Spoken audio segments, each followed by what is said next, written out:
What is up, everybody? I am Joseph. This is Joseph's Place, and welcome to another video. In this video, I'm going to ask and hopefully help you decide whether or not you should get 99 farming. Now, I do want to preface this video with a little statement. In a recent Q&A from the developers, Mod Ash mentioned that he has been working on an update to how farming works. So this video is going to be based on how it currently works at the current time. So if you're watching this video after an update has been pushed through, there will be an updated video. I'll link it in the description, but this will also mainly just be here for historical reasons. So again, this may be outdated. There hasn't been a time frame. He mentioned that it's in the works, so I don't know exactly when it's going to come out, but I have been working on this video for a while, so I wanted to release it anyway. So that's just a really quick disclaimer, but let's get into the actual video. So since this video may be a little longer, I want to separate it into sections, and I'll leave the timestamps on the screen for the times of the different sections if you want to skip around. And the sections will be, first, we'll have a in-depth overview of how farming mechanics work within Oldschool Runescape. Next, we will have a training guide where I'll go through and explain how you can train the farming skill. And the last section will be in advantages and disadvantages of training this skill to 99. So let's get started right into the mechanics section of this video. So how does farming work? Before we can answer this question, we have to first describe how plants grow in Oldschool Runescape. So plants grow in stages. The length and amount of total number of stages depends on the type of plant, but all of the growth stages are fixed and determined by the server. Since they're easy to do the math on, we're going to use herbs as most of the examples in this video. So using herbs as an example, the length of a stage for an herb is 20 minutes long, and the total number of stages in an herb's growth cycle is 4. So an herb has to go through 4 20-minute growth stages to become fully grown. So this means that every 20 minutes, starting at midnight GMT, the server will check for any active herbs that are ready to transition stages. Now, there's a certain way that the game knows whether or not it's ready, and this is determined based on a player's farming tick. So I need to now explain what a farming tick is. So a farming tick is basically a 5-minute countdown that is started or reset whenever you log in or log out. So if you log in at 12 noon, then the next farming tick will occur at 12:05. And then if you log out at 12:07, there won't be a farming tick at 12:10, which will be 5 minutes after 12:05. It'll be at 12:12, just 5 minutes after the log out action has taken place. So if you log out or log in during or in between farming ticks, it will extend the time until your next farming tick. So in that example, there will be a total of 7 minutes between a farming tick instead of 5, since you logged out in the middle of that farming tick countdown. So you may have heard the term thrown around a lot, but in general, farming ticks are very simple. It's just a countdown based on whenever you log in or log out, 5-minute countdown. So how do these stages and growth cycles interact with farming ticks? Well, it's very important, and it's really how plants grow in general. So let's use herbs again as an example. So they have a 20-minute growth stage. At the end of this 20 minutes, there's a 5-minute window that the game will look for a farming tick from players. So let's say we plant our plant at 6:05. At 6:20, which is the end of that first stage, since again, those stages are set in stone by the server, and just to go over really quick, the growth stage cycles will be at 00 to 05, 20 to 25, and 40 to 45 of every hour. So let's say you plant an herb at 6:05. The next cycle the next growth window that herb will encounter is 6:20. So at 6:20, between 6:20 and 6:25, the game will look for a farming tick from your player. So if you had logged in, planted your herb, and then logged out at, let's say, 6:07, the next farming tick that your player would send to the server is at 6:12. Then after that, 6:17, and then one at 6:22. So since the 6:22 farming tick falls within the window, the growth window for that herb, the game knows to progress that herb to the next growth stage. So in this circumstance, it'd be stage number 2. Since different plants have different stage lengths and growth windows, I will leave a link in the description with timers for pretty much every plant that you'll need to worry about. So I'm not going to go through all of them specifically, but I do want to talk about why these farming ticks are important and how they can help you in farming, at least until the update hits, whenever that will be. But until that happens, an understanding of farming ticks is very important to just know how the skill works and to not accidentally delay a plant's growth by a full cycle.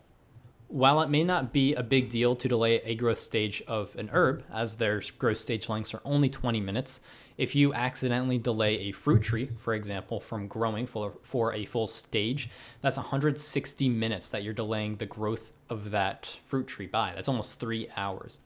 So understanding how these ticks and cycles work is very important to not have that happen to you accidentally. So the way this happens is very simple.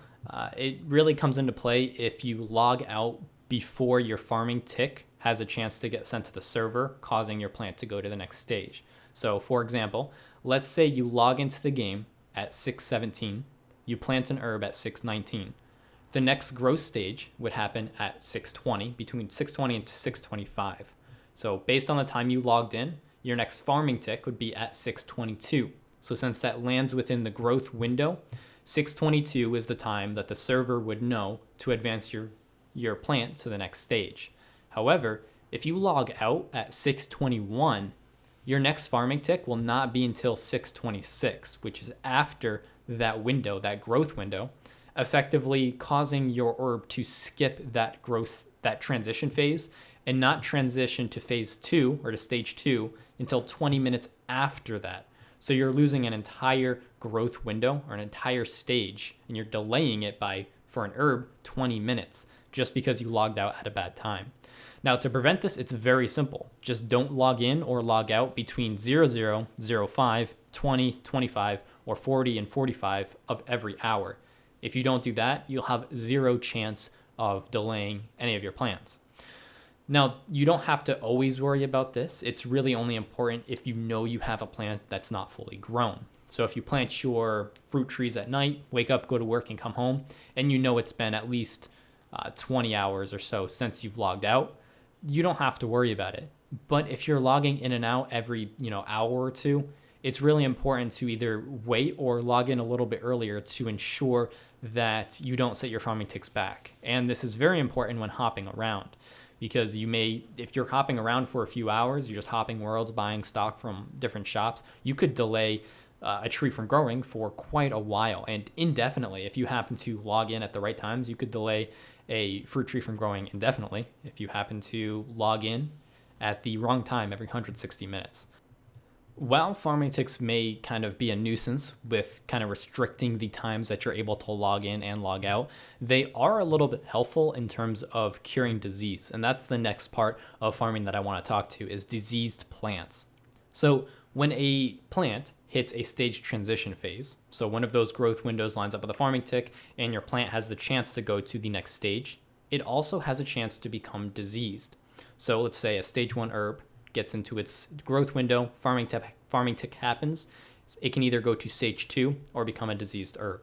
That gives you 20 minutes to cure that herb, or it could possibly die. So understanding growth windows and full cycles and understanding when the stage transitions happen will help you know when to cure plants, or even when to check to see if your plants are diseased or not. So it may not be something you want to do too often, but if you have something such as a calquat tree that gives quite a bit of experience but is a little bit expensive to protect all the time, you at least know when you need to check that before it has the chance at dying. So the intervals for the calquat tree, so the stage lengths, are 160 minutes. So you know that depending on when you plant it, you know when you'll need to check it to see if it's diseased or not. So hopefully you have a better understanding of how farming ticks and growth cycles work together to make sure your plants grow. If you have any other questions about how this works, be sure to ask in the comments below and I'll do my best to help you out. But let's now move on to part 2 of this video, which is the farming training guide. So I want to start off by just mentioning really quick that this won't be a step-by-step guide in terms of level by level and what you should do per level, as farming is a pretty open-ended skill. I will leave a link in the description for a website that shows the GP per XP rates of different trees. But it's really up to you with what you want to spend and how much you want to spend for your XP and how fast you want to get it. The only thing that I'm going to say is that trees are the fastest way to level up farming other than tithe farming, but we're not going to get into that. So fruit trees and normal trees will be the fastest experience, and a farming run takes anywhere between 10 and 15 minutes depending on how much you do and what method you take. So for 10 to 15 minutes a day or every day and a half, you're getting quite a bit of XP, and that's really the main way that you should be training the skill alongside whatever other skill you're training at the time. So that being said, I have on screen here the 10 tree plots, 5 fruit and 5 normal trees, and I'm going to go through the steps that you should take in order to build your own farming run. So the first thing we need to do is connect the plots that are really connected naturally. And this does require a few quests, and I'll list those on screen with the transportation methods. But for example, the Varrock normal tree patch, the Gnome Stronghold, and the Gnome Village patch are all connected very closely using the tree teleportation method. So starting in Varrock and then going to the tree right above the Grand Exchange to the tree Gnome Stronghold, and then there's a normal and a fruit tree patch there. Then taking the tree to the Gnome Village to do that fruit tree path really connects all of those and chains them together. So now I'm going to kind of rearrange these and connect the chained patches together, the ones that are easily chained. And then the rest that we have left, really a lot of them have close teleports, such as Letia, which has the Elf Crystal. And all you need for that is to start Morning's End Part 1, and it brings you right next to the tree patch. Brimhaven, which has a house teleport near it, as well as a charter boat that takes you right next to the fruit tree path. You have Catherby, which has, again, a charter or a teleport with the Sears Village teleport. You have Falador, which the Falador teleport brings you right there. Taverley, which again is another house teleport, and you can use a scroll of redirection from NMZ in order to make your house tabs teleport you to both Brimhaven and Taverley, if that's what you want to do. You have the Lumbridge normal tree patch, which is just a normal ordinary spellbook teleport. And that's really it. You have some other herb allotments that you can throw in there, but I'm not going to go into that as that's less on the training and more on the money making side of farming. So we're going to stick to mainly trees. So what you should do now is take the options on screen and just arrange them how you feel most comfortable. I'm going to arrange them in a somewhat optimal method, and I'll put the transport methods between each of the nodes. But really, it comes down to whatever you're most comfortable with. You'll be saving very minimal time doing it the most efficient way and doing it a little bit slower.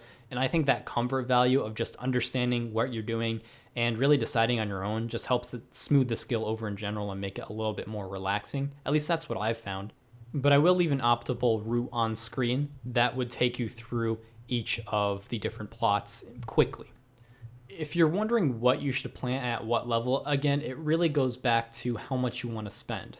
Again, that link is in the description for the XP per GP for the different types of trees. So it's really up to you on if you want to spend a little bit more money for some faster experience, or if you want to go the cheap route, which is a little bit slower, but will still get you there eventually. So that kind of wraps up the training section of this video. Again, it wasn't a super in-depth guide, as I think for the most part people understand how to plant trees, and I think guides are fairly easy to come by, more specific ones. So we're going to leave it at that as far as the training, but now I want to get into the advantages and disadvantages to training this skill. And there's a lot of advantages to training the skill early, I would say. The biggest reason being that it's a locked skill in terms of you can only do so much a day. Now, tithe farming does throw this off a little bit, but that's not super efficient, so I don't want to talk about that right now. But starting early and starting farming as soon as possible will help in the long run, as there's only so much you can do every day. That being said, a downside to it is expensive without a lot of payout, as if you're going for straight experience. If you're only doing your normal and fruit trees every day, there's not a lot of money coming back to you from that. That's where herb runs comes into play, and I'll leave a link in the description for the best herbs to use. It's a page in the wiki that kind of just gives you the current price and the current profit per herb. And this isn't a video on herb farming because I think that's less on the training side and more on just the money making from farming. So that could be a separate video if that's something that you'd want to see. But there is an advantage there to where there is a money-making option from farming. It's not going to get you a lot of experience. Over time, it might get you a decent amount, but a majority of your experience is going to come from the trees, which will cost you money. So there's kind of an advantage-disadvantage situation there, purely based on the amount of money you want to spend and the amount of time you want to put into it. If you do want to do herb runs and every 70 minutes or so, you'll be making quite a bit of money, enough to pay for the more expensive trees, but that requires more time. So the major advantage to starting farming early is that it will keep you from falling behind in farming. A good thing about it is there are some cheap options for farming right now to where it's very cheap for GP per XP. I think there's some trees that are under 1 GP per XP, so even if you do those, you might be getting low experience, but at least you're doing something rather than getting locked towards the end where you can only get so much XP per day. A disadvantage, again, is the price aspect of it, but there are ways around that, again, with herb runs or with doing a cheaper tree. So that about wraps up this video on farming. Again, we didn't go super in-depth about certain things such as herb runs and things like that, as I wanted to focus more on the actual mechanics of the skill and a general overview on how to train it. But if you do have questions about that, be sure to ask in the comments below and I'll do my best to help you out there. And I can come out with a video on herb runs specifically later on. But that is all I have for this video. If you have any other skills that you would like to see picked apart and a more in-depth overview of the mechanics of the skill, such as this one and the attack video I have, let me know in the comments below. But I do hope you enjoyed this video, and I will see you next time.